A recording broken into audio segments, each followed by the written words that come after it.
जय हिंद, नमस्कार। मैं अमर जैदी स्वागत करती हूँ आप सबका एक बार फिर से हमारे आज के कार्यक्रम में। इंडिया ने अपना यूनियन बजट 26-27 अनाउंस कर दिया है और इस बार डिफेंस सेक्टर को मिलने वाला एलोकेशन एक हिस्टोरिक सिग्नल है। एक ऐसा सिग्नल जो सिर्फ नंबर का खेल नहीं है बल्कि जियोपॉलिटिकल स्ट्रेटेजी का स्टेटमेंट भी है। इस बार डिफेंस बजट को 7.85 लाख करोड़ तक बढ़ाया गया है, जो पिछले साल के जो 6.81 लाख करोड़ के जो करीब है, उसका 15% जो है उस पे भारी जंप है। और कैपिटल जो एक्सपेंडिचर है वो भी डिस्प्रोपोर्शनलिटी ज्यादा है। और तकरीबन अगर हम देखें इसको तो 2.19 लाख करोड़ अब तक ये पहुंच चुका है। इस बार जो ये बड़ा बजट है, ऑपरेशन सिंदूर के तुरंत बाद ये आया है, और वही ऑपरेशन सिंदूर जिसने पाकिस्तान के खिलाफ मिलिट्री मूव ने भारत ने एकदम फ्रंटल जो चैलेंज था उसका सामना किया और वो सारा कुछ करवाया, जिसे चाइना और पाकिस्तान दोनों के लिए थ्रेट को लेकर सीरियस क्वेश्चन सामने आए हैं। और ये सिर्फ एक डिफेंस पैक का फिगर शीट नहीं है, बल्कि कहना चाहिए कि ये स्ट्रेटेजिक पोजीशनिंग का जो माइक्रो स्टेटमेंट है। भारत ने अपने एयर पावर से लेकर नेवल कैपेबिलिटी और मिसाइल सिस्टम और इंडिजिनस डिफेंस मैन्युफैक्चरिंग पर हैवी एम्फेसिस कर दिया है, ताकि नाप तोल के जो उठे खतरे हैं, जो पाकिस्तान और चाइना दोनों से आ रहे हैं, उनके जवाब में डिटरेंस और रेडीनेस है उसको पूरी तरह से बुलंद किया जा सके। लिहाजा ये जो बजट है ये सिर्फ बड़ा एक पैमाना नहीं बल्कि एक नेशनल रिजॉल्व टेस्ट भी है। क्या भारत जो है वो अपने बॉर्डर्स पर जो चल रही और जो बढ़ती हुई टेंशन है उसको लेकर इफेक्टिवली काउंटर कर पाएगा, या फिर हम ये कहें कि ये जो डिफेंस एलोकेशन है ये एक पॉलिटिकल टॉकिंग से ज्यादा कुछ नहीं हो पाएगी। इसी पर हम आज की चर्चा करेंगे और मेरे साथ मौजूद है उमेश जी। उमेश जी, बहुत स्वागत है आपका। जय हिंद, नमस्कार। जय सिया राम अंबर जी। जय सिया राम। उमेश जी, जो ये 15% डिफेंस बजट में हाइक आया है, इससे आपको क्या लगता है कि जो पाकिस्तान और चाइना है और उस जैसा हमारे हमारे सामने जो ट्विन थ्रेट है वो इफेक्टिवली न्यूट्रलाइज करने के लिए एक रियल स्ट्रेटेजी हम इसको कह सकते हैं? देखिए, भारत को अभी मल्टी फ्रंट थ्रेट है। पाकिस्तान, चाइना, बांग्लादेश, इवन श्रीलंका से भी है, क्योंकि श्रीलंका का जो हम्बनटोटा पोर्ट है वो चाइना के कंट्रोल में है। और आप ये भी देखिए, मालदीव जो के अंदर भी चाइना का इन्फ्लुएंस है। टर्की जो है वो अपने आर्म्स जो है वो बेच रहा है बांग्लादेश को, वो पाकिस्तान को अपने ड्रोन्स बेच रहा है। अब उसने श्रीलंका को भी अपना ड्रोन से वो ऑफर किया है। चाइना ने अपनी ड्रोन फैक्ट्री जो है वो बांग्लादेश के अंदर वो बना रहा है, मतलब मास प्रोडक्शन ऑफ ड्रोन्स। तो ये एक तरह से फ्यूचर वॉरफेयर के लिए रेडी हो रहे हैं, ताकि भारत के ऊपर कंसोलिडेटेड अटैक किया जाए।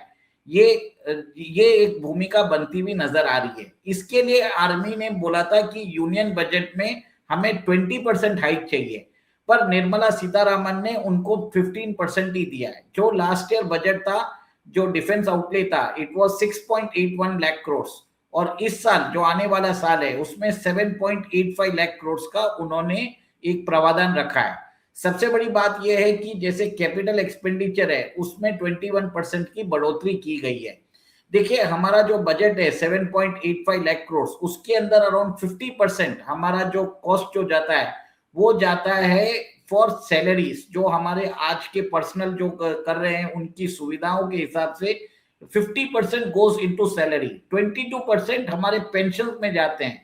जो पुराने जो जितने भी हमारे जो रिटायर्ड आर्मी पर्सनल है उनको पेंशन में जाते हैं, उनका 22% है।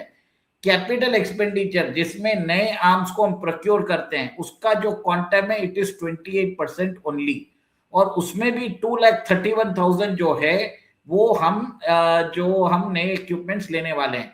इसमें आर्मी को 92,000 करोड़ मिल रहे हैं, नेवी को 55,000 करोड़ मिल रहे हैं, और एयरफोर्स को 65,000 करोड़ मिल रहे हैं।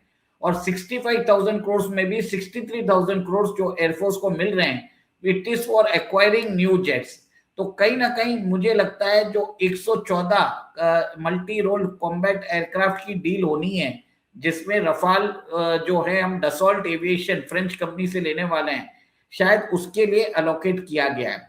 सबसे बड़ी बात यह है कि ये जो ट्विन थ्रेट्स है उसके बाद भारत सरकार ने ये भी देखा है कि इमरजेंसी प्रोक्योरमेंट जो है उन्होंने उसको भी एक्सपर्टाइट कर दिया है। अभी हमने इसराइल के साथ 78,400 करोड़ की डील की है, जिसमें हम स्पाइस जेट मिसाइल्स और लोरा म्यूनिशंस जो है उसको हम प्रोक्योर करने वाले हैं। उसके लिए भी फंड्स अलोकेट किए हैं। इवन नेवी के मॉडर्नाइजेशन के अंदर भी बातचीत चल रही है, वहां पर भी आप देखिए कि उनको भी फंड्स अलोकेट किए हैं। हमने अभी जो जर्मनी के साथ है, जो 6 पनडुब्बियों की डील की है, उसके ऊपर भी मेरे ख्याल से प्रोग्रेस आने वाला है। और ये भी देखिए कि जो डिफेंस में जो डिफेंस के अंदर जो R&D फंड है उसको 14,000 करोड़ से 17,000 करोड़ बनाया गया है। देखिए हमारा जो डिफेंस फंडिंग जो है last year it was 1.85% of GDP, ये इस साल बढ़ के 2% हो चुका है। कहीं ना कहीं डिफेंस विशेषज्ञ बोल रहे हैं कि आज हमारा डिफेंस बजट होना चाहिए 3% ऑफ GDP। तो जो हमने एलोकेट किया है 7.8 लाख करोड़ बहुत कम है। कम से कम हमको 3 लाख करोड़ और एलोकेट करने की जरूरत है, ये मेरा मानना है।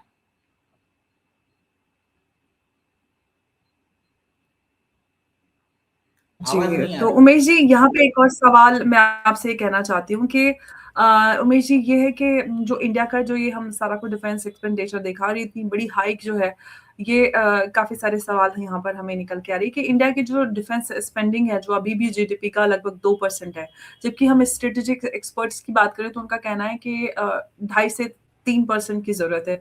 तो क्या बजट में हम ये कहें कि गैप जो है वो फ्यूचर थ्रेट के लिए सफिशिएंट मतलब होंगे? किस तरह से आप इसको देख रहे हैं? देखिए मैं आपको बताता हूँ, Bharat is the only nation in the world जिसके जो 2 नेबर है उनके पास न्यूक्लियर वेपन्स है। पाकिस्तान अनस्टेबल, चाइना ऑटोक्रेटिक एक्सपेनिस्ट है। हम्म, और हम्म, इन्होंने कंप्लीटली दोनों साथ में मिलके भारत के ऊपर कंटिन्यूअसली अटैक करते जा रहे हैं। ऑपरेशन हम्म, सिंदूर में भी जो पाकिस्तान ने डिफेंस इक्विपमेंट्स यूज किए थे वो चाइना हम्म, के यूज किए थे। चाइना ने हम्म, उनको रियल टाइम इंफॉर्मेशन दिया हमारे ट्रूप मूवमेंट्स की। तो क्लियर हम्म, कट कोलैबोरेशन है बिटवीन चाइना एंड पाकिस्तान। ऊपर से बांग्लादेश जो है एक नया सरदर्द चालू हो चुका है। श्रीलंका हम्म, की जो हम्बनटोटा पोर्ट है वहां पर चाइनीज सबमरीन्स आके हमारे जितने भी मिसाइल टेस्ट है उसके हम्म, ऊपर निगाह रख रहे हैं। टर्की जो है हम्म, वो बांग्लादेश, पाकिस्तान और श्रीलंका, मालदीव सब जगह अपना हम्म, चक्रव्यूह बनाता जा रहा है। साथ में अमेरिका जो हम्म, है सेंट मार्टिन आइलैंड उसने अपने कब्जे में ले लिया है। और आज ऐसी भी रिपोर्ट्स आई है कि अभी जो बांग्लादेशी है वो अगले 9 हम्म, महीने तक सेंट मार्टिन आइलैंड नहीं जा सकते। तो सेंट हम्म, मार्टिन आइलैंड जो इंडियन ओशन रीजन में है वो ऑलरेडी अमेरिकन कंट्रोल में जा चुका है। उसमें जी, आप ये देखिए कि आप चाहते हो कि आप विश्वगुरु बनो। आप हमारा जो इंडियन ओशन रीजन है वहां पर आप अपनी पेट्रोलिंग बढ़ाना चाहते हो। हमारा जो ब्लू वाटर इकोनॉमी है जिसमें हमारे नेचुरल रिसोर्सेस है, जैसे अंडमान के अंदर हम देख रहे हैं कि ऑयल रिजर्व्स और गैस रिजर्व्स है, हाई रेयर अर्थ मिनरल्स है, उन सब की एक्सट्रैक्शन के लिए भी जरूरी है। तो इसके लिए एक्सपर्ट्स ने बोला है कि आपको हायर डिफेंस एलोकेशन जरूरी है फॉर पेट्रोलिंग, मैरीटाइम रिकॉनेसेंस और एक तरह से उस एरिया को बचाने के लिए। इसके लिए उन्होंने बोला है 2.5 to 3% करना जरूरी है। और अगर 2.5 करते जाएं तो कम से कम उनको 1,90,000 करोड़ एडिशनल उनको देना पड़ेगा अगर आधा टका उन्होंने अपना डिफेंस बढ़ाया, बजट बढ़ाया ऑफ द GDP। तो ये मेरा मानना है कि इनएडिक्वेट है कंप्लीटली। आप बोल रहे हैं कि अभी भी सरकार जो है नाक तोल के चल रही है। उसको देश का अगर आपको देश के अंदर आपको पॉलिटिकल स्टेबिलिटी बनानी है और आपको अपने दुश्मनों को चैलेंज करना है, you need to invest heavily into defence. और डिफेंस जो है, अगर आप इकोनॉमिकली ग्रो करना चाहते हो then you need to have strong defence. ये देख लीजिए रशिया यूक्रेन वॉर में क्या हुआ। यूक्रेन के पास सारी इंजीनियरिंग कैपेसिटी भी है, उसके पास रिसोर्सेज भी थे, फिर भी रशिया ने उनके ऊपर अटैक क्यों किया? क्योंकि उनके पास न्यूक्लियर बॉम्ब नहीं थे, वो डिफेंसलेस थे।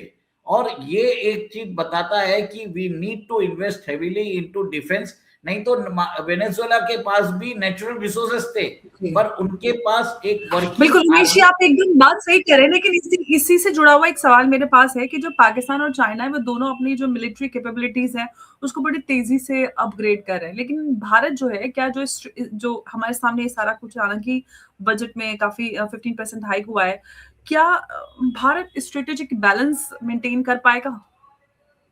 मेरे ख्याल से इनएडिक्वेट है। आप देखिए पिछले 10-12 साल से मोदी सरकार आई हुई है, 2014 से लेके 2026 के बीच में हमने सिर्फ 36 रफाल ऐड किए, तेजस की एक स्क्वाड्रन ऐड किया होगा, 18 जेट्स। उसके अंदर आप ये देखिए हमारी स्क्वाड्रन स्ट्रेंथ कंटिन्यूसली गिरती जा रही है। जो एमआरएफए डील है वो कम से कम आप अंबर जी 7-8 साल से उसके ऊपर चर्चा चल रही है।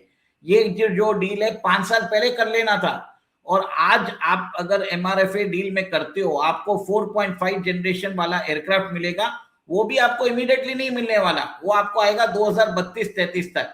तो इनएडिक्वेट है, लेट है, हम ये क्लियर कट बोल रहा हूं, क्योंकि मैं जानता हूं कि क्या प्रॉब्लम चल रहे हैं। वैसे ही आप देखिए हमारे कावेरी इंजन के ऊपर 38 साल हो गए, उसके ऊपर भी कंटिन्यूसली हम काम करते जा रहे हैं। कहीं ना कहीं जो सरकार के अंदर जो डिफेंस मिनिस्ट्री के ऑफिशियल्स हैं, जो ब्यूरोक्रेट्स हैं, वो एक तरह से इसको हमारी जो डिफेंस जो रिक्वायरमेंट्स है उसको समझ नहीं पा रहे हैं, या समझ कर भी जानबूझ के अनदेखा किया जा रहा है।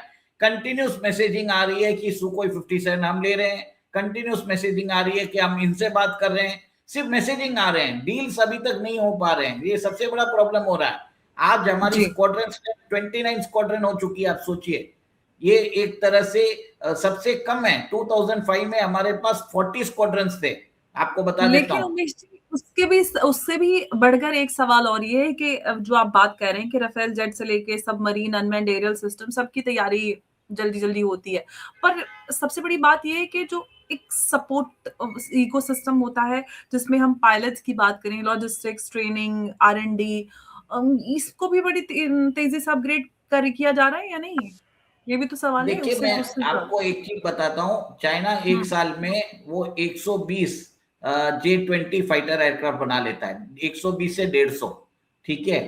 और आप अपना 114 मल्टी रोल कॉम्बैट एयरक्राफ्ट आप बाहर से प्रोक्योर करोगे 7-8 साल में। आपके पास LCA तेजस बनाने की कैपेसिटी कितनी है? 24 एयरक्राफ्ट। उसके ऊपर भी आप इंडियन के ऊपर डिपेंडेंट हो, अमेरिका के जी के ऊपर। तो ये एक तरह से डिफेंस शॉर्ट साइटेडनेस है, आपकी प्लानिंग बरोबर नहीं है। ये देखिए जो क्लियर कट बात है हमें करना चाहिए, डिफेंस बजट इनएडिक्वेट है, ये मेरा मानना है।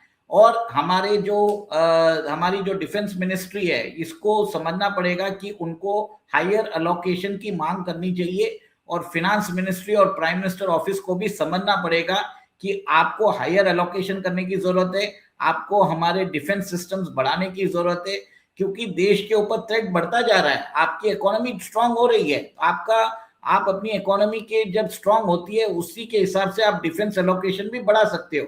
और कुछ ही सालों में जैसे हमारी इकोनॉमी जितनी जल्दी फास्ट बढ़ रही है उतने ही दुश्मन पैदा हो रहे हैं, ये भी आप देखिए। तो देश की जो स्ट्रेटेजिक एसेट्स है, हमारी जो स्ट्रेटेजिक ऑटोनॉमी है, उसको बचाने के लिए डिफेंस सेक्टर में बहुत ज्यादा अलोकेशन करने की जरूरत है। सबसे बड़ी बात यह कि आप ये बताइए कि आपके पास दो नेबर्स हैं जिनके पास न्यूक्लियर बॉम्ब्स है, दोनों कोऑर्डिनेट कर रहे हैं, ऊपर से अभी बांग्लादेश रेडी हो चुका है, श्रीलंका का हम्बनटोटा पोर्ट चाइना के कंट्रोल में, नेपाल जो है वो भी चाइना के कंट्रोल में, वो भी बता देता हूं आपके, मालदीव जो है अभी वो न्यूट्रल की बिहेव कर रहा है, वहां पर भी चाइना ने अपना एक्सिस बना दिया है। तो ये सब अब थ्रेट तो सिर्फ चाइना, पाकिस्तान, टर्की की बात कर रहा हूं, ऊपर से अमेरिका सेंट मार्टिन आइलैंड में घुस चुका है। अब ये बताइए कि आप विश्वगुरु बनना चाहते हैं और आप डिफेंस एलोकेशन कम करोगे और आप फाइटर एयरक्राफ्ट का एलोकेशन नहीं करोगे, तो आप क्या कर रहे हो? आपको कहीं ना कहीं you need to kick start, एक तरह से प्रायोरिटी बेसिस पे करना चाहिए, स्लोगन से काम नहीं चलेगा। अब एग्जीक्यूशन पे करिए, फास्ट एग्जीक्यूशन। आप जी के अभी देखिए LCA तेजस MK1 हिंदुस्तान एरोनॉटिक्स लिमिटेड पूरे साल में बोल रहे हैं कि 5 एयरक्राफ्ट बनाए हैं हम, मार्च में अब हम उनको इंडियन एयरफोर्स को हम उनको एलोकेट कर देंगे।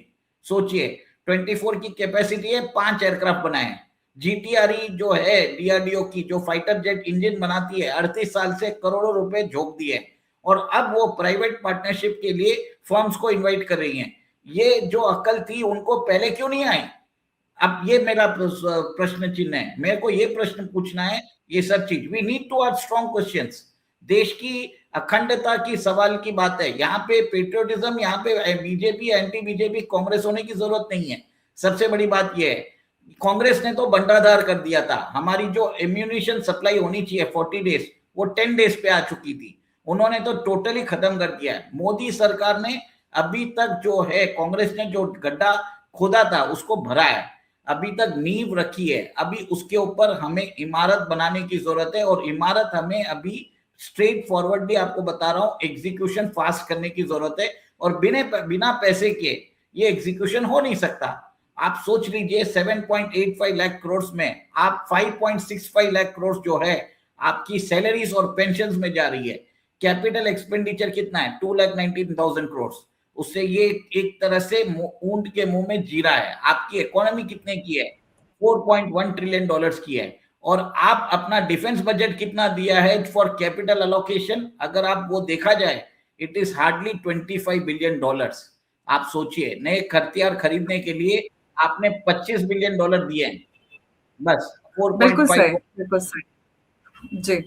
और आज का जो डिफेंस बजट है वो 2026 का बड़ा एक पावर मूव है, लेकिन याद रहे कि जो डिफेंस स्पेंडिंग है उसका रियल काम होता है पॉलिटिक्स का बैनर लगाना नहीं होता, बल्कि ये कहना चाहिए कि उसका काम होता है सिक्योरिटी को ग्राउंड पर स्ट्रेंथन करना।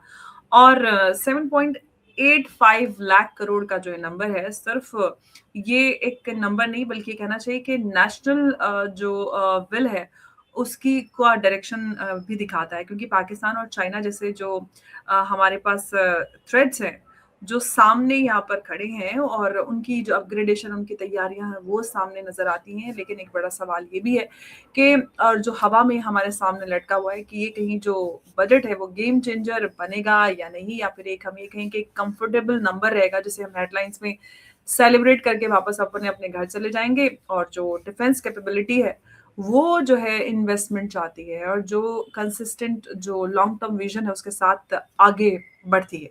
लेकिन हम इसको सिर्फ एक ऑफ एलोकेशन के काम से आगे नहीं बढ़ सकते हैं, क्योंकि उमेश जी जिस तरह की बात कर रहे हैं कि हमें और ज्यादा, और बहुत सारे एक्सपर्ट इस बात की तरह की बात करते हैं कि 2.5 से 3% कम से कम ये जीडीपी का होना चाहिए। और इसी के लिए ये जो बजट है सिर्फ एक फाइनेंशियल स्टेटमेंट नहीं बल्कि इंडिया के जो स्ट्रेटेजिक इंटेंट है उसका भी एक रियल टेस्ट है। और आगे हम देखते हैं कि इस पर हमें और क्या अपडेट्स मिलते हैं। उमेश जी बहुत धन्यवाद आपका इस चर्चा में हमारे साथ जुड़ने के लिए।